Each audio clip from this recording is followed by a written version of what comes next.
You know, usually when we think about who is running our lives, we picture ourselves sitting, like, squarely in the driver's seat. Right, yeah. We like to think that. Exactly. You wake up, you decide what to wear, you choose what route to take to work, you pick the exact song you want to listen to. Mm-hmm. It feels like you are making, hundreds of independent, conscious choices every single day. We really do find a lot of comfort in that illusion. It totally is an illusion, isn't it? Oh, absolutely. Human beings are deeply attached to the idea of agency. You know, the belief that we are moving through the world under our own absolute direction. Right. Making spontaneous decisions based purely on our own free will. But then you start looking at the actual mechanics of a modern day, and suddenly that steering wheel feels a lot more like a suggestion box. That is a great way to put it. We are navigating a daily landscape heavily co-piloted by invisible algorithms. And that is exactly what we're unpacking today.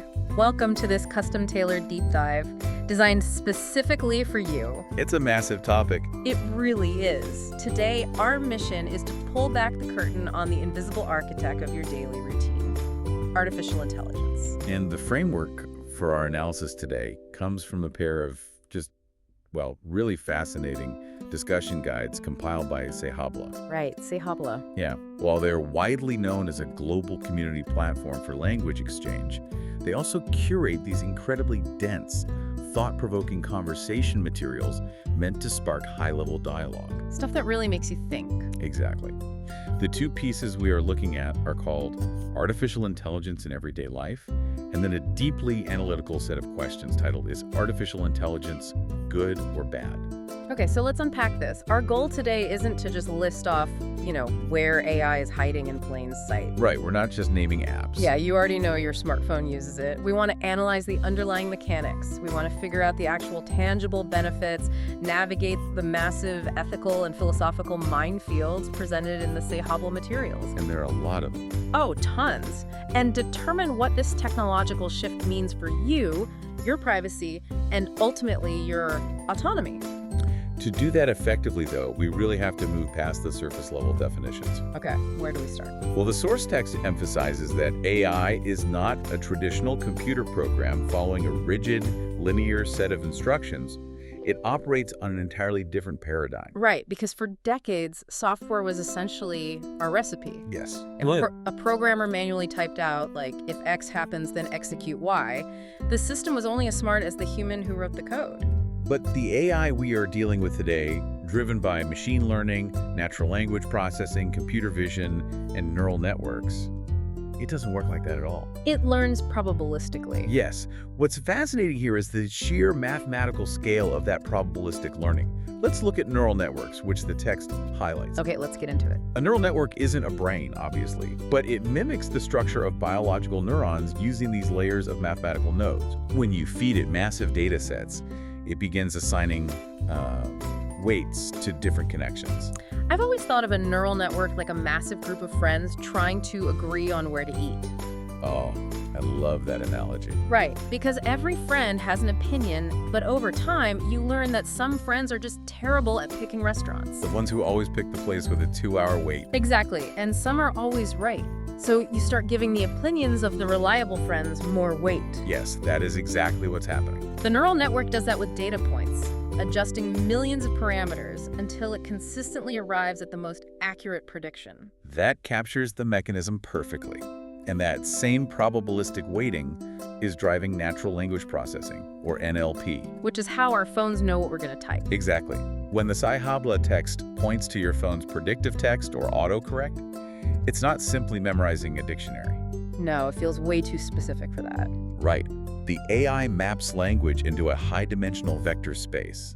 It calculates the statistical probability that a specific word follows another based on millions of human conversations it has analyzed. Wow. And it adjusts those probabilities in real time based on your unique typing habits. Which explains why it feels so eerie when the phone knows exactly what you were about to say. It's crunching vectors. It really is. Or take computer vision, another pillar mentioned in the sources. That's a big one. When you unlock your phone with your face, or when your photo app magically organizes thousands of images by specific family members without you ever tagging them. Which is incredibly convenient. Super convenient. But the AI isn't seeing a face the way we do, is it? Not at all. It is breaking the image down into an array of pixels.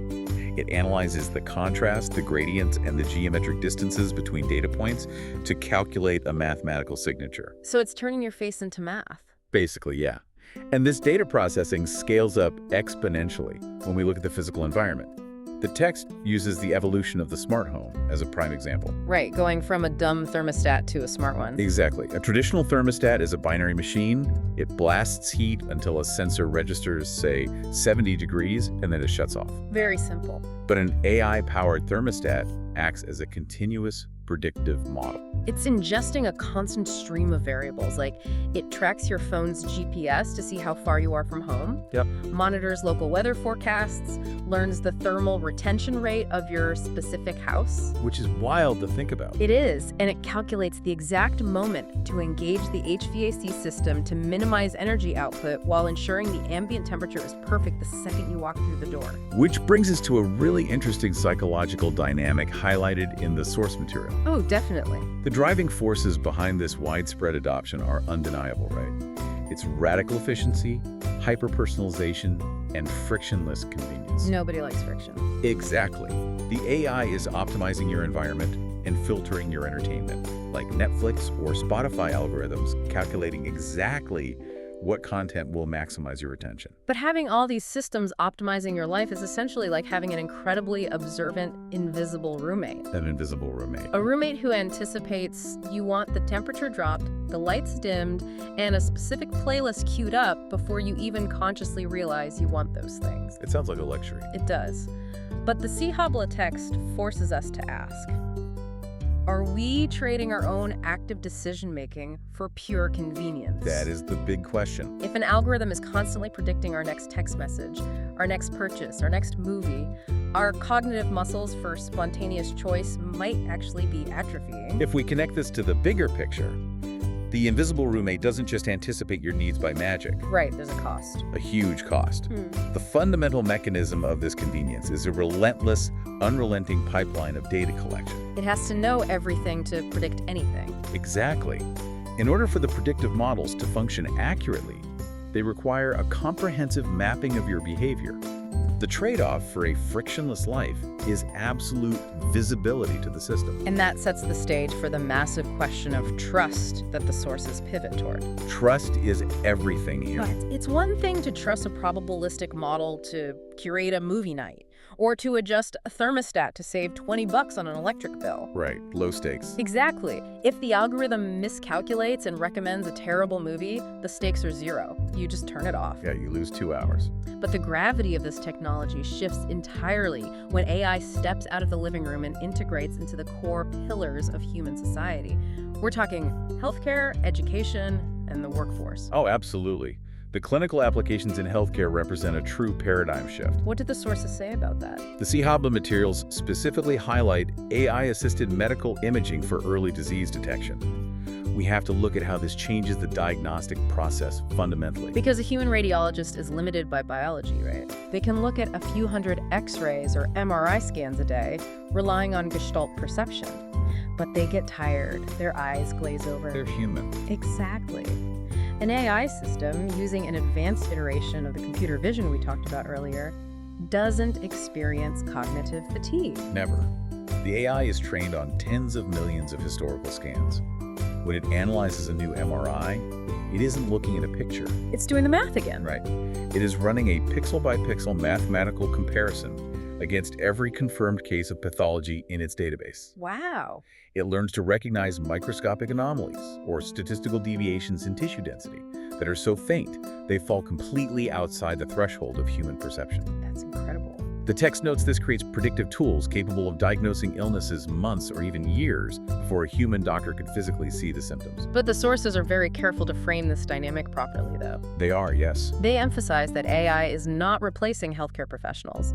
It is acting as a highly advanced cognitive amplifier. A cognitive amplifier, I like that term. Yeah, it flags these statistical anomalies, allowing the human physician to synthesize that data with the patient's history and make a more informed, final diagnostic judgment. And we see that same amplification model in education, actually. How so?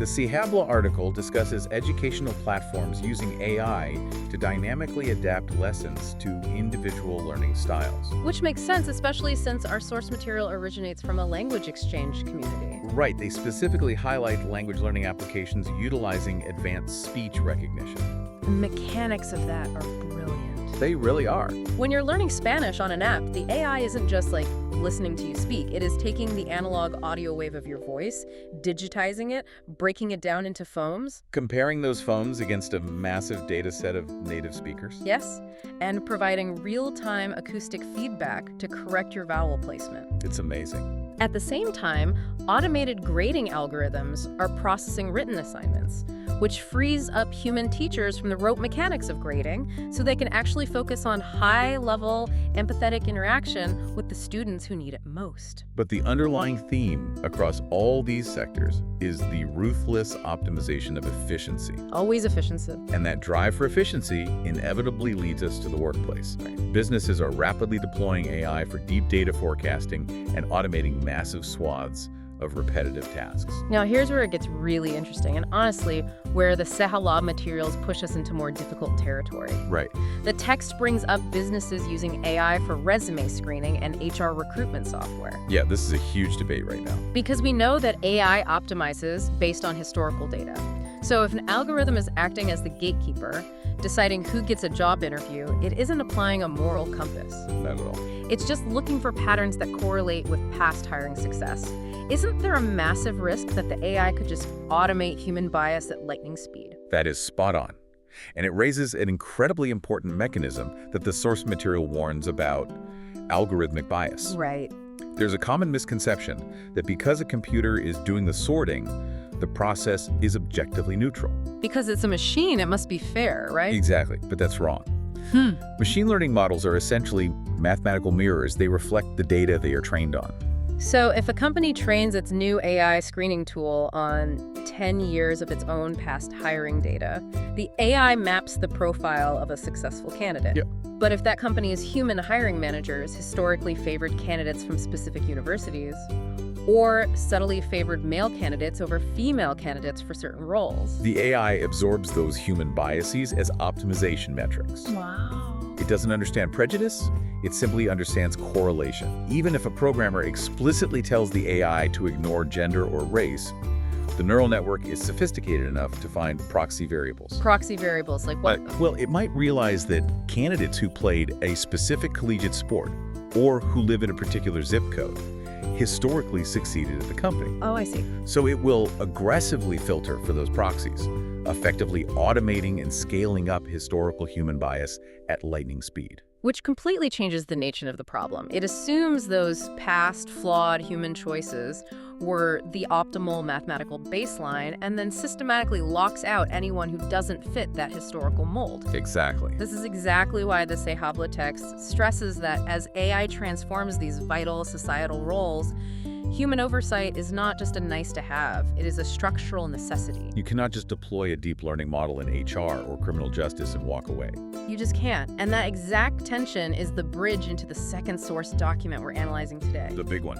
Yeah, the discussion guide titled, "Is Artificial Intelligence Good or Bad?" It plunges directly into these massive philosophical dilemmas. It really challenges the reader to grapple with the risks and negative impacts alongside the ethics and responsibility of deploying autonomous systems. The document pulls no punches. It asks some incredibly heavy questions. Like what the biggest danger actually is. Right. Will it cause mass unemployment? How does it threaten the baseline of personal privacy? All very valid concerns. When I review their questions about the concentration of AI power among a few massive tech conglomerates, it feels like society has handed the keys to a teenager who managed to download and memorize the entire driver's manual in 3 milliseconds. But who possesses absolutely zero street smarts or inherent moral judgment? Exactly. Who is responsible when they crash the car? That analogy highlights the core issue of alignment. The AI knows how to execute the function perfectly, but it lacks the contextual understanding of human values. It's just math. Right. The Cihabla text poses a critical question about accountability. Who should be responsible when AI causes harm? Let's dig into the mechanics of why that is such a difficult question to answer. In traditional software, if a program crashes a car, investigators look at the code, find the line where the programmer made a logic error, and hold the company accountable. Simple enough. But deep learning creates what computer scientists call the black box problem. Precisely. When an autonomous vehicle gets into an accident, or an AI diagnostic tool misses a critical tumor, you cannot always trace the error back to a single line of code. Because there isn't one. Exactly.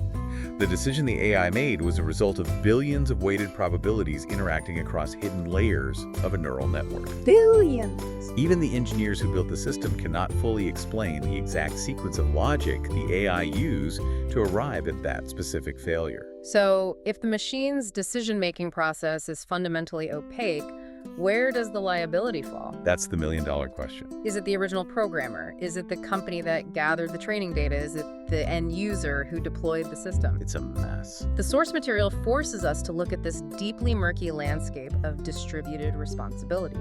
And the questions become even more severe when the text addresses state-level applications. The sources ask whether governments should use AI for widespread surveillance and security. Oh, that's a whole other level. They question if AI can or should be trusted in military and defense systems. We're talking about connecting these probabilistic prediction engines to networks of municipal cameras, facial recognition databases, and automated defense grids. It's intense. The Sahabla material is asking us to consider the boundaries. Should there be Are we, as a society, comfortable outsourcing complex, moral, or life-altering determinations to a matrix of algorithms simply because they can process variables faster than our own brains? The consensus suggested by the questions in the text leans heavily toward maintaining human sovereignty over final outcomes.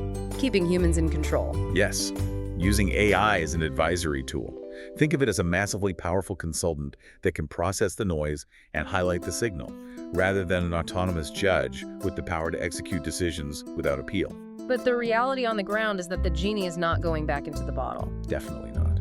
The Sahabla text makes it abundantly clear that regardless of where anyone falls on the spectrum of trusting or distrusting these systems, the acceleration of the technology is inevitable. The final sections of the source materials look toward the immediate future. They discuss the impending development of fully autonomous transportation networks and the rise of smart cities. Where everything is connected.